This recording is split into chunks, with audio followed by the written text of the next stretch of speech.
के साथ नहीं जाएगा तो होश में हो जाओ, संभाल लो, आगे की गति मत बिगाड़ो। 3 बातों पर ध्यान दीजिए। श्रद्धा और विश्वास अटूट अपने इष्ट पर।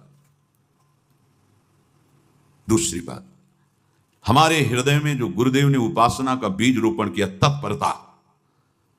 देखो, आपको हृदय की बात कहता हूं, माया के पास केवल प्रलोभन है, ये सुख में बांधती है। सुख का प्रलोभन अच्छे से सजा के पेश करके देना, साधक को भ्रष्ट करना, ये इसका स्वभाव है माया का। माया किसी व्यक्ति का नाम नहीं, किसी शरीर का नाम नहीं। भगवत विमुखता जिस वस्तु व्यक्ति स्थान से हो वही माया है। माया का मतलब थोड़ी जैसे कोई स्त्री शरीर पे आरोप कर दे या पुरुष शरीर पे आरोप कर दे ये तो माया है, तो और क्या है? मैं, मोर, तोर, तय और जहां तक इंद्रियां जाएं, जहां तक मन जाए, सब माया ही है। इसको देखा है भगवान के पार्षदों में।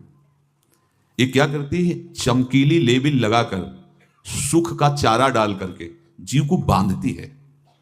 इससे सुख मिलेगा, बहुत सुंदर है ये वस्तु, ये शरीर, ये व्यक्ति, ये स्थान, ये पद, इससे वो बांधती है। विवेक ऊपर की लेवल का तत्काल ऑपरेशन करता है, वो आंतरिक विषय पर दृष्टि डालता है तो सब खोखला निकलता है, बाहर निकल क्रॉस कर जाता है। होए विवेक मोह भ्रम भागा, तब सब विषय विलास विरागा।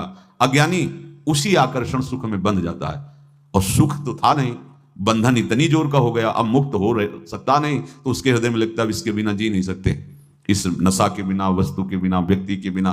और एक सूक्ष्म बात, वो जब आपको सुख देगी तो आपको स्वतंत्रता का आभास कराएगी, और जब आप उसको छू लेंगे तो आपको परतंत्र बना देगी, भयभीत कर देगी। तो आप डाउन होकर के अपने अस्तित्व को मिटाकर पूरा जीवन बर्बाद कर देंगे। इन शब्दों को लिख लो, अपने हृदय में लिख लो। माया सुख में बांधती है नहीं उसके पास सुख। जिसे तुम सुख समझते हो वो सुख नहीं, बिल्कुल सुख नहीं, वो सुख की छाया है, तुम्हें समझ पड़ती नहीं, ये गिरधर की माया है। उस सुख का बंधन, आप देखो कुछ भी क्रिया करते हो माया जनित तो प्रलोभन होता है, सुख मिलेगा।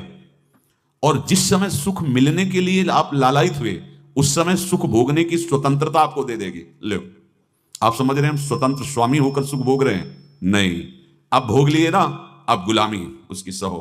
अब तुम्हें वैराग्य हो रहा कि मैं नहीं भोगूंगा, तो उसकी दृष्टि बदलेगी। समझ रहे हो? अब